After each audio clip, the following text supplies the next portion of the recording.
Department of Homeland Security expected to extend the laptop ban from flights Europe to the United States. This morning, Homeland Security Chief John Kelly will brief senators on aviation security, while department officials will reportedly speak with airline representatives about that ban.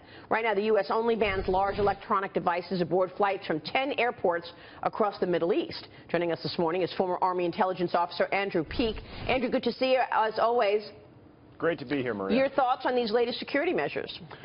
Well, look, I would prefer to kick the ball down the road for 6 or 12 months. I think you're going to see a genuine sea change in the threat from terrorism to the homeland because of two events. I think the capture of ISIS strongholds in Syria and Iraq, perhaps in particular Mosul in Iraq and Raqqa in Syria, is genuinely going to denude some of the major terrorist actors of the bomb-making expertise that's threatening the homeland. And I think particularly for something that is going to be as disruptive as this, at least to, what we might call the Acela corridor, you would really want to see what the long-term threat matrix is going to look like before taking this kind of action that's really going to make a lot of people angry. But Andrew, it's Stegan McDowell. In terms of if you get the Islamic State back on its heels in Iraq and in Syria, many people will argue that that then sends a scatter into Europe and even into other parts of the Western world, and also increases the call to action that could result in more terror, at least attempted terror attacks in the West. No, I think that's totally right, but I think the more attacks you might see are the kind of lone wolf San Bernardino attacks that don't take a tremendous amount of sophistication. I think to conduct some of these high-level, actually fairly complex attacks, such as building bombs into laptops, such as building bombs into carry-ons, that actually takes a safe haven from which to plan to make these weapons and to get them aboard planes. I don't think it's as simple as ISIS scatters and all that expertise goes somewhere else. I think it really helps kind of the high-end terrorist attacks to have a safe haven from which you can organize, plan, and then develop some advanced weaponry.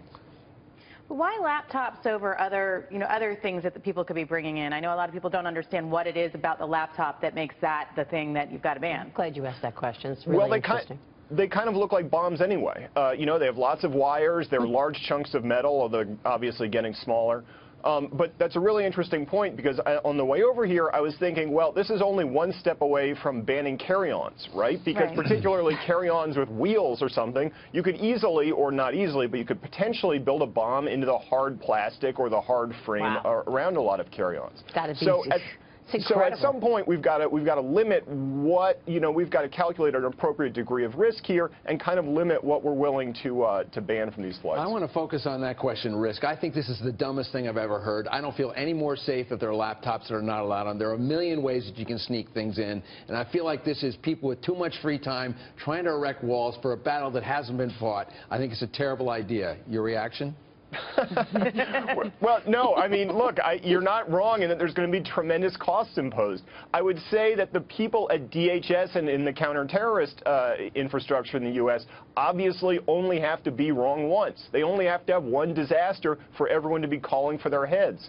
So that while we have a fairly high risk tolerance in the fact that we are very unlikely, God willing, to get onto a flight and walk into a terrorist attack, those people whose necks are on the line in Washington really have to think about every single flight, and so that their risk tolerance is extremely, extremely lower than ours. Sure, fair point. Andrew, later this morning, the Senate Intelligence Committee is holding a hearing on national security threats to the U.S. Among the names set to speak, the acting director of the FBI, Andrew McCabe. He's obviously in the spotlight. One of his first appearances since President Trump fired James Comey. What do you expect to come out of this hearing? Well, gosh, I mean, I think the Democrats are going to focus on what you might call current events with the threat of Russia and the threat of Russian domestic meddling. And I think Andrew McCabe's insight into that is going to be a prime source of discussion. And perhaps where the effort to push back on Russia with counterintelligence investigations is going to go from here. I expect the Republicans to focus on North Korean issues, a place where President Trump's been active and has had some success in creating a diplomatic coalition against Pyongyang. What I personally would like to see is not McCabe or North Korean discussions, but how China might be using our focus on North Korea to build concessions for itself and perhaps pose a greater threat to the U.S. in the long run, because that's really the challenge the United States is going to have to face over the next 20 years. Yeah, meanwhile, the president... Go ahead, No, Kate. I was just going to point out there are issues with Andrew McCabe because of his wife when she was running for state Took senator in Virginia $700,000 from with the help of Terry McAuliffe, Right. a Clinton crony. And right now in the Justice Department, they're trying to find a temporary successor to Jim Comey, because I don't think anybody, particularly in the GOP, is going to be satisfied if Andrew McCabe is there. I can tell you for sure that there are people on that list like Trey Gowdy and like Ray Kelly that the president has spoken with. Yeah, it just feels to me like, particularly because of the bungled holding, the way to do this is to have somebody unimpeachable, who's absolutely, without question, federal judge, someone of the stature of a Ray Kelly, that kind of person. Charles Krauthammer last night on Special Report just floated Condoleezza Rice. I think it's a fantastic idea. I think it's a fantastic idea. Right? I love it. I asked her yesterday, would she work in this administration? She said, look, I'm really happy at Stanford. I want to continue teaching. But that was before the job of FBI director was open. So, but I did ask her that when she came into the studio the other day. Sterling reputation. Yeah, absolutely. Sterling. Yeah, that she would be a terrific pick.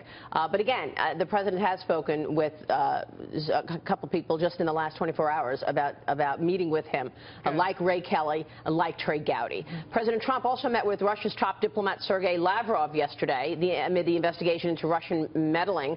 Lavrov addressed the issue after the meeting. Listen to this. I want to get your reaction, Andrew. I believe that politicians are damaging the political system of the U.S., trying to pretend that someone is controlling the U.S. from the outside. Where do you think U.S.-Russia relations stand now, Andrew? I think they're a lot worse than anyone thought they were going to be when President Trump was elected. He's taken several actions that the Russians hated, such as bombing Syria, such as getting closer to a confrontation in North Korea.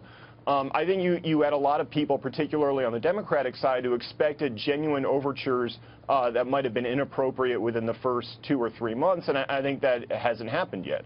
I thought the presence of Henry Kissinger in the White House was particularly noteworthy yesterday, because Kissinger, even though he was the author of Nixon's détente policy, was no Russia dove himself. I mean, he was extremely hawkish in countering Russian influence, but ultimately using that leverage to get to an agreement with the Russians. And I sort of see that's the direction Trump's Russia policy is going as well. Yeah.